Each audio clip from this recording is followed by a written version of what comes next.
La chronique Votre pharmacien de famille est une présentation du Uniprix Leclerc et Coulombe de Sainte-Marie.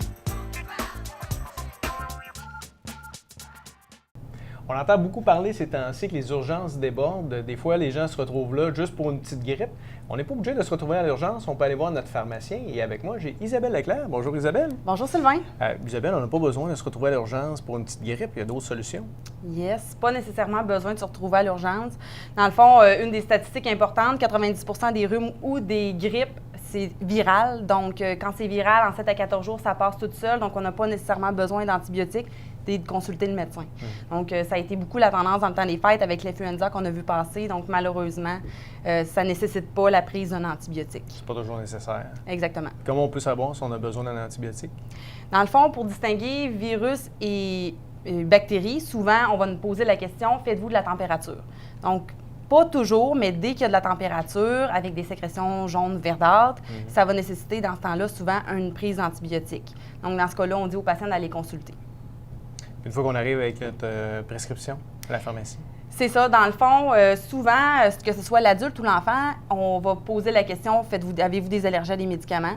Pour les enfants, on va vérifier le poids pour être sûr que la dose est bonne pour la bonne indication et pour le bon patient.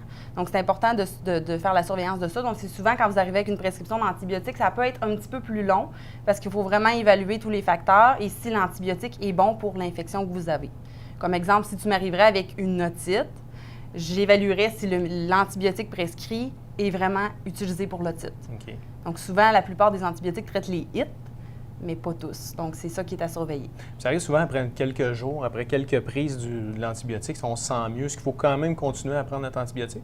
Une chose hyper importante qu'on répète régulièrement, il faut faire le traitement antibiotique au complet. Okay. Même si on voit un résultat après 24-48 heures, il faut quand même poursuivre 7 à 10 jours ou selon la recommandation du médecin pour éviter que les bactéries deviennent résistantes. Okay. Donc, pour éviter qu'on arrête trop tôt, que là, la bactérie revienne plus forte puis qu'on ait besoin d'un autre antibiotique. Donc, c'est hyper important de faire le traitement complet. Donc, souvent, on fait une vérification, nous, au Uniprix, pour voir si l'antibiotique est efficace. On rappelle au bout de 2 jours le patient. Donc, on va valider si les symptômes s'améliorent, si bonne tolérance aux médicaments. Donc, si ça ne va pas bien, on rappelle les médecins et on fait changer l'antibiotique immédiatement. Si ça va bien, on recommande encore là de poursuivre jusqu'au complet. Après combien de temps qu'on peut se dire, bien là, ça fait plusieurs fois que je prends mon antibiotique, puis finalement, il n'y a pas d'amélioration? Après combien de temps qu'on doit se dire, bien là, il faudrait aller consulter à nouveau? S'il n'y a aucune amélioration après 3-4 jours, c'est signe que probablement ça ne fonctionnera pas. Donc, vous pouvez rappeler le pharmacien ou communiquer avec le médecin. C'est sûr, quand c'est un médecin d'urgence, c'est pas toujours évident pour nous de les communiquer. Donc, dans ce cas-là, on communique directement au médecin de famille, mais ça, c'est des choses qui peuvent être possibles de faire. Okay. Avec le début de l'antibiotique aussi, souvent, il y en a des gens qui me posent la question, est-ce que je peux continuer autres médicaments? Donc, souvent, les gens font des sinusites, ils ont une congestion, on peut continuer Tylenol, Advil, la plupart du temps avec le médicament. Même chez les enfants, nous, maintenant, on peut prescrire le Tylenol et l'Advil. Donc, on a une ordonnance collective. Donc, ça veut dire qu'il y a un médecin de la clinique en haut qui a signé pour nous pour qu'on puisse prescrire Tylenol Advil et que ça passe sur les assurances. Donc, ça, on peut le poursuivre dans le début de l'antibiotique, en attendant qu'il fasse effet. Et est-ce qu'il peut avoir des effets secondaires? Oui, il y a plusieurs effets secondaires. Souvent, on demande de prendre en mangeant. Il y a certains antibiotiques qui demandent d'être pris à jeun, mais la plupart du temps, en mangeant. Donc, on va manger, on va prendre l'antibiotique après. Ça peut causer irritation d'estomac. Donc, souvent, on peut traiter avec, exemple, du Gaviscon, des antiacides pour aider à ça. Ça peut donner des maux de ventre. Donc, souvent, quand les gens ont des diarrhées, on peut recommander la prise de probiotiques. Il y a certains médicaments aussi qui donnent un petit arrière-goût métallique, donc comme le Biaxin. Ceux qui l'ont déjà pris à la maison, là, vont se reconnaître.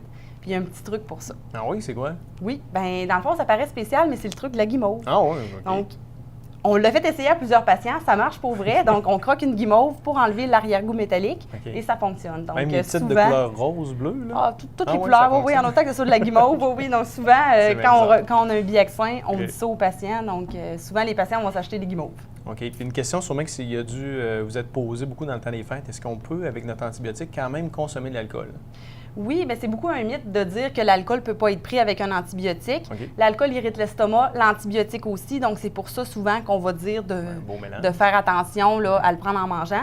Il y a un seul antibiotique ou quelques autres médicaments là, qui ne peuvent pas être pris avec l'alcool. Ça s'appelle le Flagyl, le métronidazole. Dans ce cas-là, on ne le recommande pas du tout parce qu'on peut être malade beaucoup avec une simple gorgée d'alcool. Okay, wow, donc, sinon, l'alcool est compatible avec votre antibiotique.